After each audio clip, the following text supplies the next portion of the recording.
Good morning friends, welcome to Y K English classes. आज के इस वीडियो लेक्चर में हम लोग W.B. येट्स एवं मॉडर्न पोएट्री के बारे में पढ़ेंगे। तो आइए आज का क्लास शुरू करते हैं। JSSC PGT English Jharkhand PGT English के सिलेबस में सेक्शन C सीरियल नंबर 8 पर W.B. येट्स के बारे में प्रिस्क्राइब किया हुआ है। इसमें W.B. येट्स का 10 पोएम्स हम लोगों को पढ़ना है।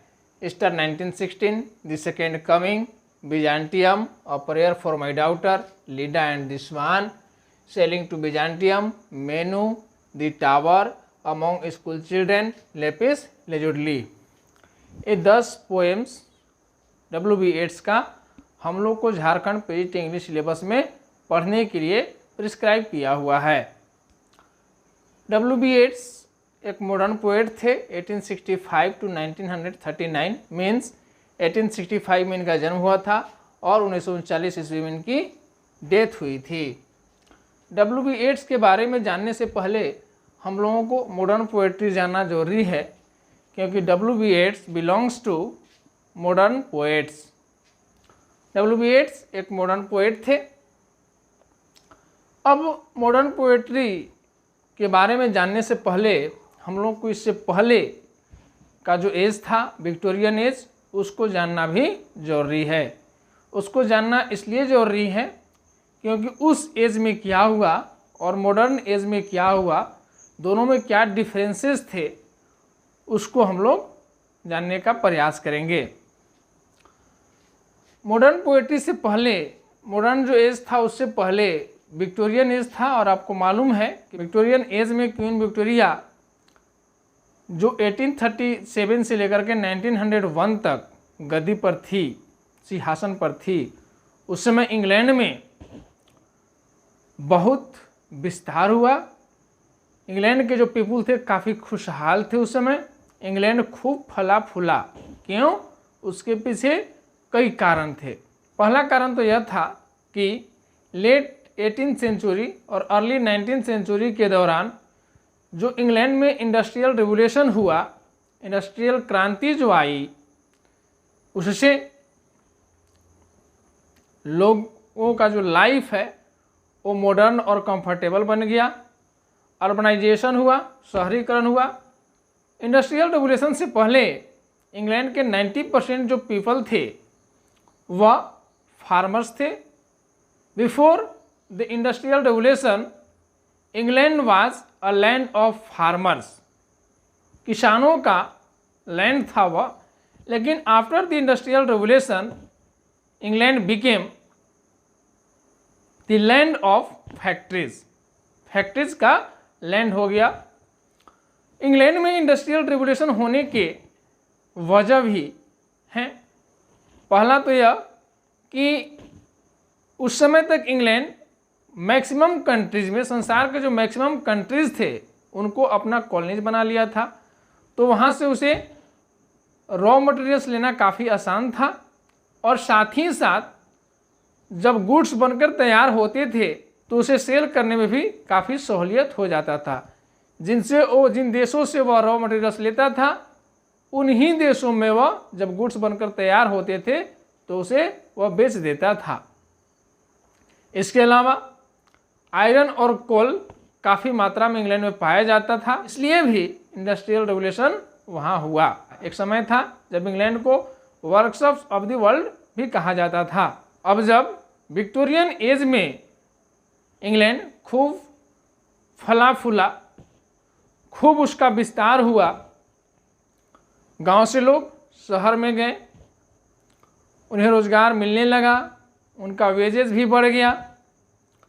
लेकिन अब कुछ समस्याएं भी उत्पन्न हुई। पहला, शहर में पॉपुलेशन काफ़ी बढ़ गया, लोगों को रहने में दिक्कत होने लगी और साथ ही साथ हेल्थ का प्रॉब्लम भी शुरू हो गया, क्योंकि शहर में साफ सफाई ठीक से हो नहीं पाता है, वहाँ का वातावरण काफ़ी गंदा हो जाता है और ख़ासकर इंडस्ट्रियल एरिया में।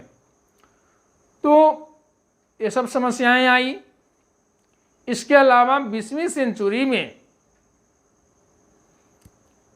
इंग्लैंड जो अपना कॉलोनीज बनाया था मैक्सिमम कंट्रीज को, धीरे धीरे उन लोग उस पर दबाव बनाने लगे आज़ादी के लिए, तो उसमें भी समस्याएं उत्पन्न हुआ, उसमें भी इंग्लैंड को तबाही हुई। और साथ ही साथ कई वार्स भी हुए। 20वीं सेंचुरी में 2 बहुत बड़े वार हुए, जिसके बारे में आप जानते हैं, वर्ल्ड वार 1 और वर्ल्ड वार 2।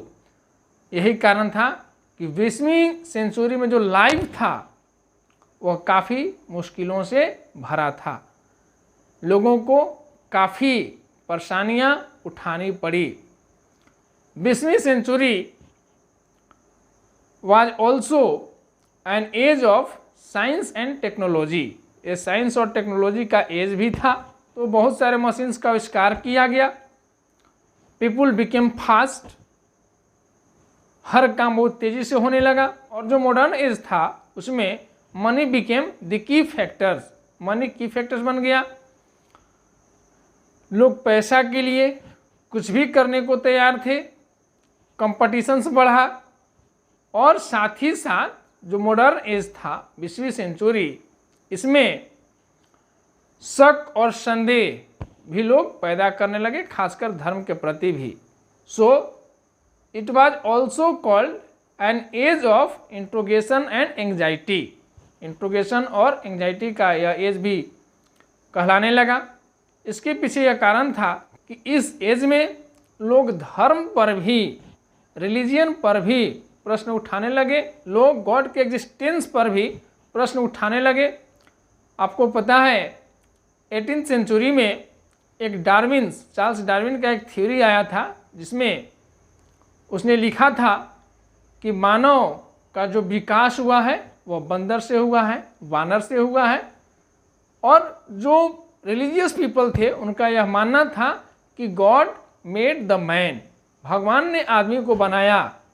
अब 2 मत होने के कारण लोग गॉड पर प्रश्न चिन्ह खड़ा कर दिए। मॉडर्न एज में जब तक लोगों को प्रूफ करके किसी चीज़ के बारे में नहीं बताया जाता है, तब तक वे किसी भी चीज़ को मानने को तैयार नहीं होते हैं। अन्य कारण यह भी था कि कंपटीशन जब बढ़ा तो लोग बहुत फास्ट हो गए, हर चीज़ तेज़ी से होने लगी और पैसा कमाने की जो होड़ थी लोगों में वह बढ़ी और इससे लोग परेशान और चिंतित रहने लगे। तो कई कारण थे और कई असमानताएं थी विक्टोरियन एज और मॉडर्न एज में। अब हम लोग देखेंगे कि modern poetry 1922 to 1952, modern poetry का जो शुरुआत है वह 1922 से शुरू होकर 1952 तक चलता है। वैसे अलग अलग हिस्टोरियंस का अलग अलग मत है। कुछ लोगों का यह मानना है कि मॉडर्न पोएट्री की शुरुआत टी.एस. इलियट के द वेस्टलैंड जो है कविता, उससे शुरू होती है। और ऐसा भी माना जाता है कि T S. Eliot was the first modern poet and critic. T S. Eliot को पहला मॉडर्न पोएट और क्रिटिक भी माना जाता है। तो हम लोग यह मान करके चलेंगे कि मॉडर्न पोएट्री 1922 से लेकर के 1952 तक चला है। अब इसके पहले का भी हम लोग देखेंगे। 1901 तक आपको पता है कि 1837 से 1901 तक का जो एज है 1901, उसे विक्टोरियन एज कहते हैं। 1901 से लेकर के 1910 तक का जो एज है उसे एडवर्डियन एज कहते हैं। और 1910 से लेकर के 1936 तक का जो एज है उसे जॉर्जियन कहा जाता है। इसके बारे में भी हम लोग देखेंगे। तो जो मॉडर्न पोएट्री था उसमें क्या हुआ, जो पास्ट ट्रेडिशन चलते आ रहा था उसमें स्टाइल का मामला हो, चाहे सब्जेक्ट का मामला हो, चाहे मीटर का मामला हो, चाहे टोन का मामला हो या टेम्पर का मामला हो, इस सब में बदलाव हुआ। T S. Eliot was the first modern poet and the critic. T S. Eliot जो थे वो पहला मॉडर्न पोएट और क्रिटिक थे। Modern poetry started with the publication of the waste land 1922। ऐसा माना जाता है कि जो मॉडर्न पोएट्री है उसकी शुरुआत टी.एस. इलियट का जो द वेस्टलैंड है उससे होता है। यानी यह जो है टी.एस. इलियट का द वेस्टलैंड, यह लैंडमार्क है for modern poetry. Characteristics of modern poetry. Modern poetry क्या है इसके बारे में हम लोग समझेंगे। तो यह a revolt against Victorian poetry, Victorian poetry के अगेंस्ट में एक रिवोल्ट है, एक विद्रोह कह सकते हैं हम, जिसमें जो स्टाइल है, जो सब्जेक्ट मैटर है पोएट्री का, जो मीटर है, जो टेम्परामेंट है, यह सब बदल गया। Transition of subject matter from country side to the big city. पहले के जो पोएट्स थे, रोमांटिक या जो विक्टोरियन एज के जो पोएट्स थे, वह जो उनका सब्जेक्ट होता था उसको गांव का या नेचर का लेते थे, नेचर के इर्द गिर्द लेते थे, और जो इम्पोर्टेंट सब्जेक्ट होता था उसको अपना सब्जेक्ट बनाते थे। लेकिन मॉडर्न जो पोएट्स थे वह गाँव की बजाय बड़े बड़े शहरों को अपना सब्जेक्ट मैटर बनाने लगे।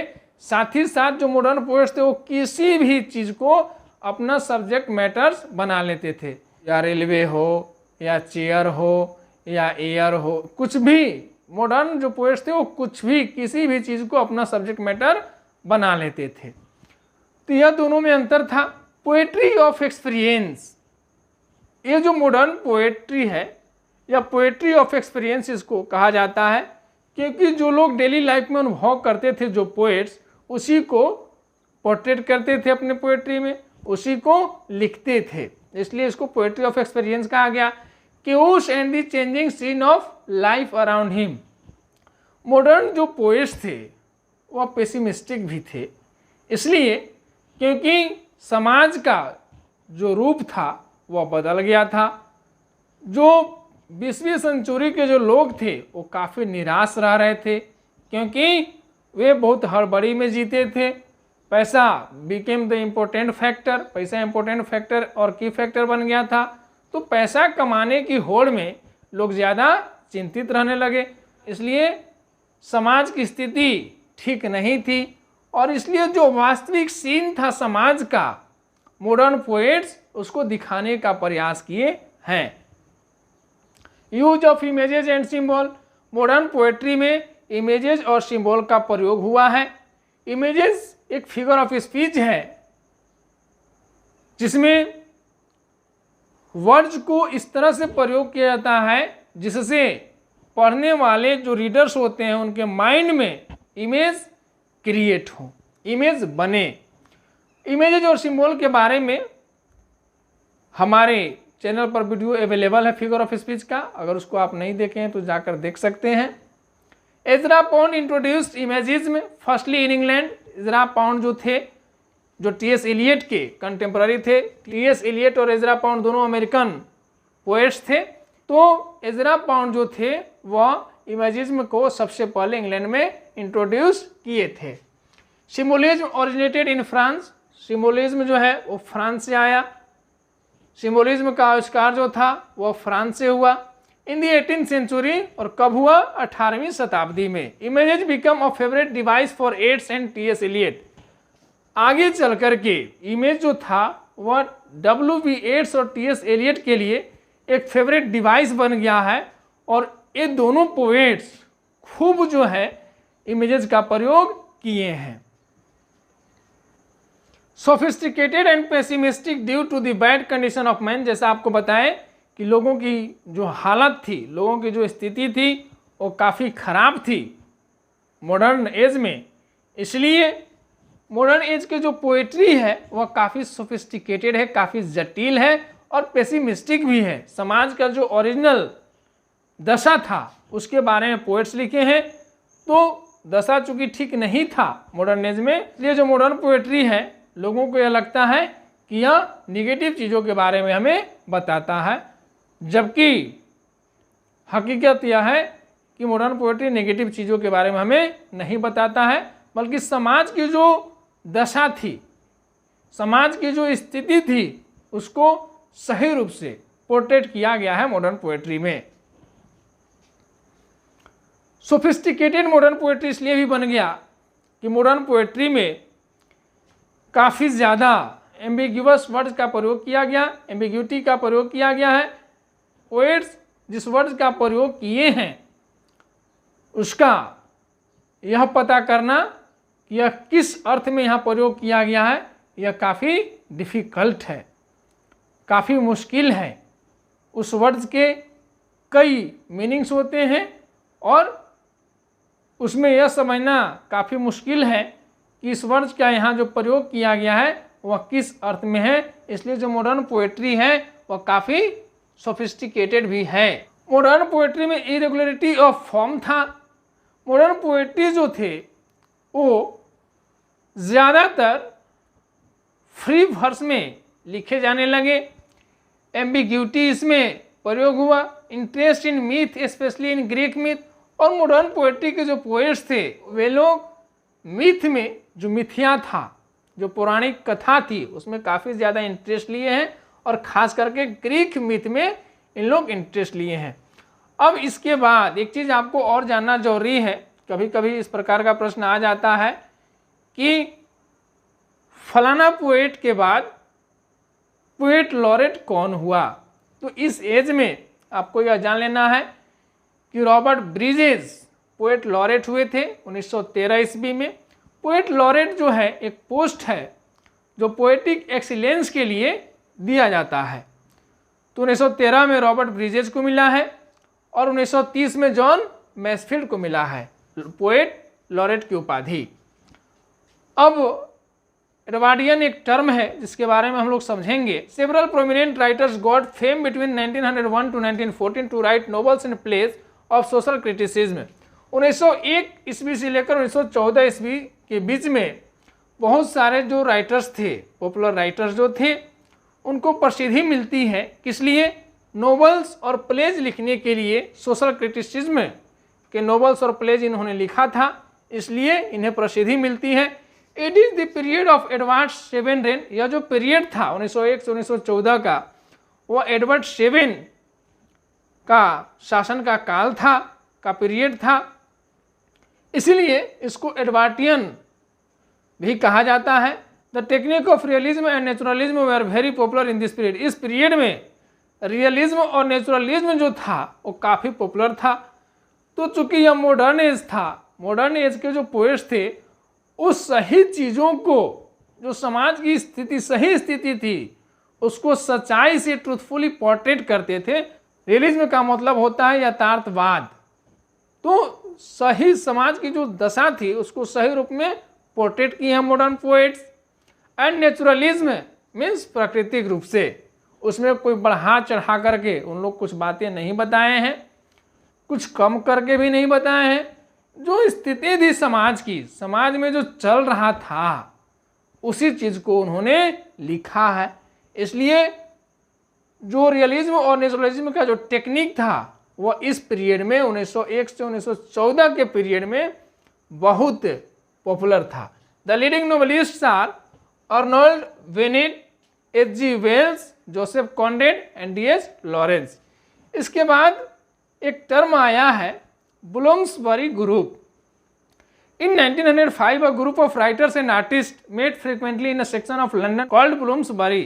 देखिए 1905 ईस्वी में राइटर्स का एक समूह, जो आर्टिस्ट और राइटर्स थे, उन्होंने लंदन के एक सेक्शन, लंदन का एक भाग है जिसका नाम है ब्लूम्सबरी, वहाँ अक्सर मिला करते थे और उन्हीं को ब्लूम्सबरी ग्रुप कहा जाता था।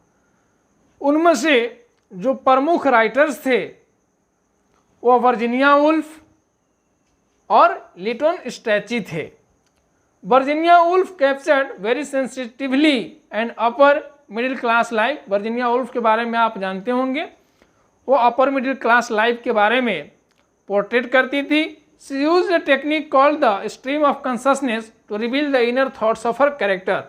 वह अपने कैरेक्टर्स का जो इनर थॉट होता था, अंदर की जो आवाज़ होती थी, उसको पोर्ट्रेट करने के लिए स्ट्रीम ऑफ कॉन्शसनेस एक टेक्निक है, उसका प्रयोग करती थी।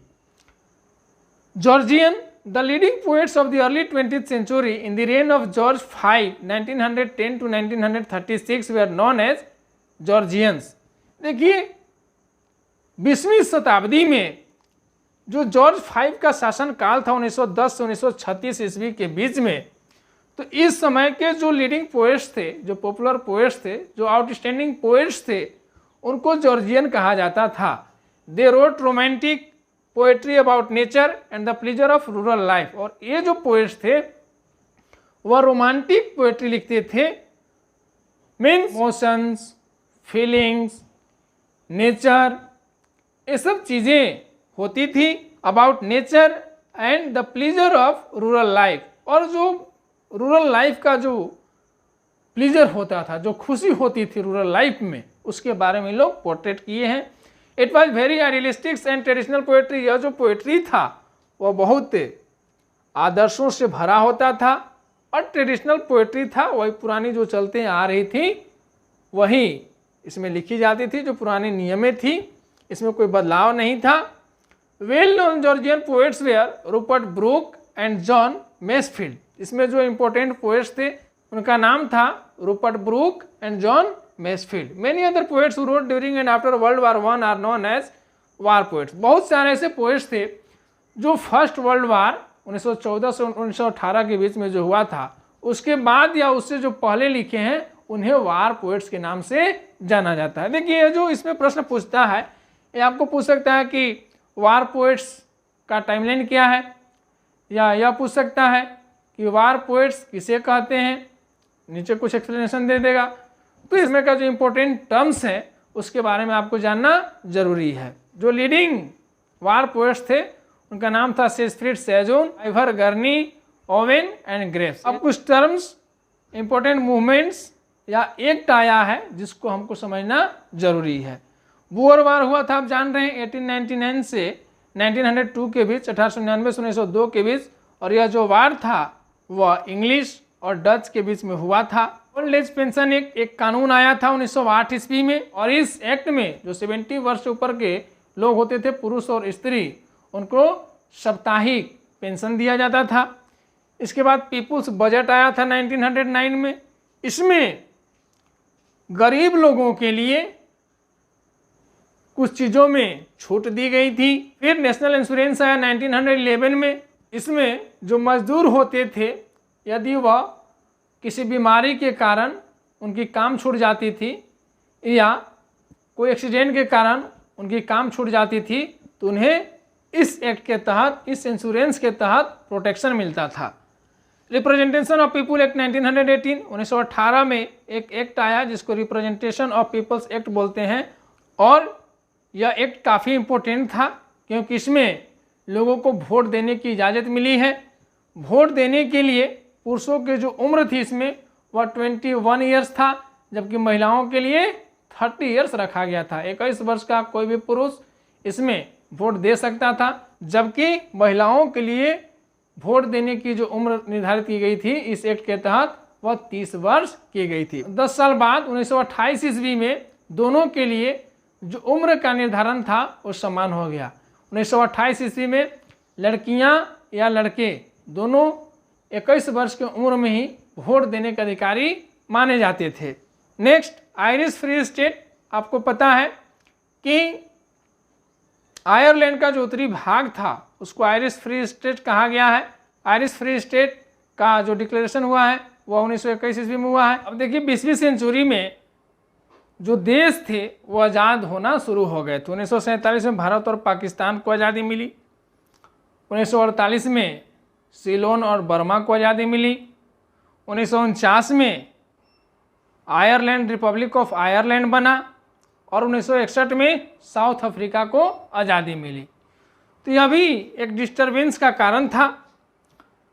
अब देखिए विक्टोरियन एज में एक टर्म था आर्ट फॉर आर्ट्स से, यह काफ़ी पॉपुलर था और इसके बारे में 2017 पीजीटी जो इंग्लिश का एग्ज़ाम हुआ था झारखंड का उसमें पूछा भी है, तो आपको जानना जरूरी है। आर्ट फॉर आर्ट सिक्स, देखिए यह जो आर्ट फॉर आर्ट सिक्स था यह एक मूवमेंट था जो विक्टोरियन एज में काफ़ी पॉपुलर हो गया था।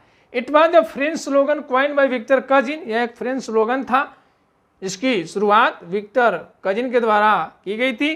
Became popular in Victorian age, और यह विक्टोरियन एज में काफ़ी पॉपुलर बन गया था। It is concern with aesthetic movement of 19th century, यह 19th सेंचुरी का जो एस्थेटिक मूवमेंट था उससे संबंधित था। आर्ट फॉर आर्ट से it was a revolt against Victorian moralism. Victorian जो मोरालिज्म था, विक्टोरियन मोरालिज्म के अगेंस्ट में यह एक रिवोल्ट था। The artist and writers of the aesthetic movement were of the view that there was no connection between art and morality. इस movement के जो राइटर्स थे उनका यह मानना था कि आर्ट को यह ध्यान में रखकर नहीं लिखा जाना चाहिए कि इससे कोई मॉरल मैसेज निकले। So it should provide sensual pleaser rather than moral और सेंटिमेंटल मैसेज। इसलिए उनका मानना था कि यह मोरल मैसेज देने की बजाय लोगों को सेंसुअल प्लीजर दे। जब लोग इसको पढ़ें तो उन्हें आनंद आए, लोगों में पढ़ने की रुचि बढ़े। इट शुड बी ब्यूटीफुल, और इसलिए इसे सुंदर होना चाहिए। जब लोग इसको पढ़ें तो पढ़ने में उन्हें आनंद आए, लोग इसके तरफ अट्रैक्ट हों। तो इसलिए उनका मानना था कि आर्ट और मोरलिज्म में कोई कनेक्शन नहीं है। It was rejected by modernist, और इसीलिए यह मॉडर्निस्ट जो थे, जो मॉडर्न पोएट्स थे, उनके द्वारा यह रिजेक्ट कर दिया गया। मॉडर्न पोएट्स का यह मानना था कि आर्ट्स को ऐसे लिखा जाना चाहिए, इस प्रकार से लिखा जाना चाहिए ताकि वह समाज को, समाज के जो लोग हैं उनको एक मोरल मैसेज दे, एक नैतिक मैसेज दे। और पोएट्स को इस हिसाब से लिखना चाहिए ताकि लोगों को पढ़ने के बाद यह पता चले कि समाज में क्या गलत है और क्या सही है, हमें क्या करना चाहिए, और समाज की जो गलत स्थिति है, समाज जो गलत दिशा में जा रहा है, उसमें जब वे पढ़ेंगे तो सुधार होगा। मॉडर्न पोएट्स का यह मानना था कि पोएट्री को समाज को ध्यान में रखकर लिखा जाना चाहिए, फिर तब जाकर के समाज में सुधार होगा। It was rejected by modernist, और जो मॉडर्न पोएट्स थे वह इसको रिजेक्ट कर दिए। They adopted a new doctrine, art for life sake for the sake of people और community due to the chaos spread in modern society. और जो मॉडर्न पोएट्स थे वह आर्ट फॉर आर्ट्स जो सेक था उसको रिजेक्ट कर दिए। उनका यह मानना था कि आर्ट को आर्ट की तरफ से ही सिर्फ न देखा जाए, आर्ट को सिर्फ आर्ट के जैसा ही नहीं देखा जाए, आर्ट को सिर्फ आर्ट की सुंदरता के लिए ही नहीं लिखा जाए, बल्कि इसको इस तरह से लिखा जाना चाहिए जिससे इससे कोई मोरल मैसेज निकले। जब लोग इसको पढ़ें तो उनको सही और गलत का पता चले और समाज जो गलत दिशा की ओर जा रहा है उसमें सुधार हो। यह मानना था मॉडर्न पोएट्स का, इसलिए उन्होंने आर्ट फॉर आर्ट सेक्स को रिजेक्ट कर दिया और उसके स्थान पर एक नया सिद्धांत आर्ट्स फॉर लाइफ सेक को एडॉप्ट किए। हमें आशा है यह वीडियो आपके लिए हेल्पफुल होगा। Thank you.